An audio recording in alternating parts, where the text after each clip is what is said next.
half of all parents with adult children are still financially supporting them.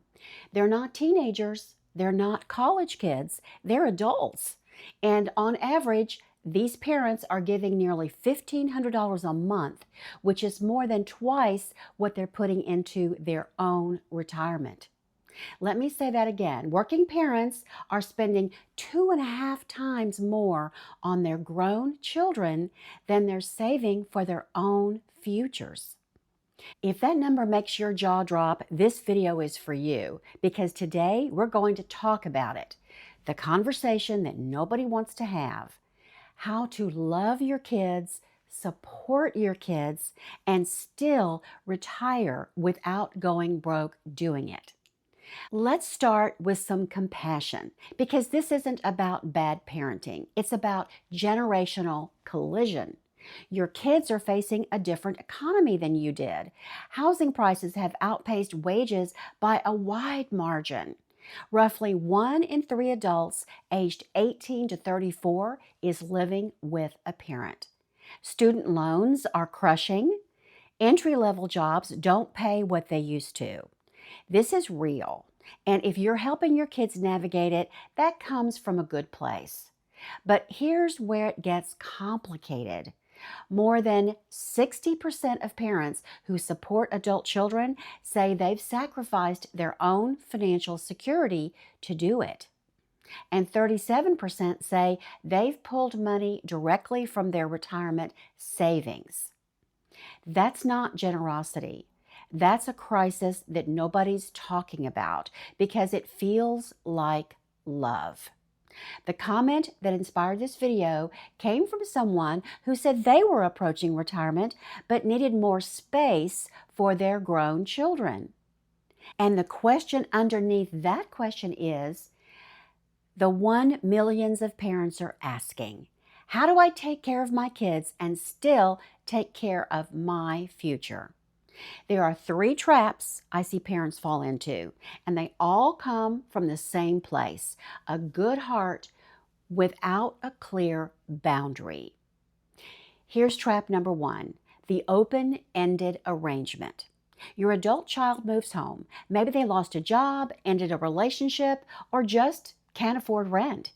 You say yes, yes, of course you say yes, but nobody sets a timeline. Nobody defines what temporary means. And 3 years later, you're still covering their groceries, their car insurance, their phone bill, and your retirement plan has a hole in it the size of what you've been quietly subsidizing with your children. The fix is simple to describe and hard to do. Set a timeline before they move in, not after, before. You're welcome here for 12 months. During that time, here's what we expect. And after that, here's the plan. It's not cruel, it's clarity, and clarity is love. Trap number 2, the lifestyle subsidy. This is the one that sneaks up on you. You're not covering emergencies, you're funding a lifestyle. Nearly half of parents who support adult children are helping pay for their vacations. A third are paying off their credit card debt. You're not helping them survive. You're helping them live at a standard of living they haven't earned yet. And you're paying for it with years of your own retirement. Here's the question to ask yourself. Am I helping them through a crisis, or am I preventing them from building the muscle of financial independence? Because those are 2 very different things. Trap number 3, the retirement redesign. This is the one from the comment that inspired this video. It's when you start making retirement decisions, where to live, how much space you need, whether to downsize, around your adult children's needs instead of your own. Should I keep the big house in case the kids need to come back? Should I buy a place with extra bedrooms? Should I stay in the city even though I'd rather be living at the beach? If you're making housing decisions in retirement based upon what you think your children might need, you're designing their life instead of your own. And that might feel selfless, but it's actually the most expensive decision you can make because housing is typically the single largest line item in a retirement budget. So, how do you have this conversation without damaging the relationship? First, lead with the truth, not the budget. Don't start with, we can't afford it. Start with, we love you, and we need to talk about what the next chapter looks like for all of us. The money conversation is easier when it's framed as a family planning conversation, not a rejection. Second, get specific. If you're going to help, define exactly what you're helping with, how much, and for how long. Say something like, we'll cover your health insurance through the end of the year while you get established. That's a boundary. We'll help out however we can is a blank check. Third, show them the math, not to guilt them, but to include them. Most adult children have no idea what their parents' retirement picture looks like. They don't know what your Social Security will be, what your health care will cost, what your savings have to cover. When you let them see the real numbers, most kids, the good kids you've raised them to be, will self-correct. They don't want to be the reason you can't retire. And fourth, this is the hardest one. Be willing to tolerate their discomfort. Your child might be frustrated. They might be hurt. They might say things that sting a little. That's okay. The temporary discomfort of a boundary conversation is nothing compared to the permanent damage of a depleted retirement account. Let's come back to the specific question about housing because it's the one that affects your retirement design the most. If your kids are grown and you're approaching retirement, the default assumption should be that you design your housing around your life, your budget, your location preferences, your mobility needs, your vision for what retirement is going to look like for you day to day. That doesn't mean you can't have a guest room. It doesn't mean you can't welcome your kids for holidays and visits. But there's a difference between offering a guest room and being your child's backup plan. Ask yourself, am I keeping or buying extra square footage as a landing pad for my children because I expect them to need it? If the answer is yes, you need to count that cost. A larger home means higher mortgage payments or rent, higher property taxes, higher utilities, higher maintenance costs.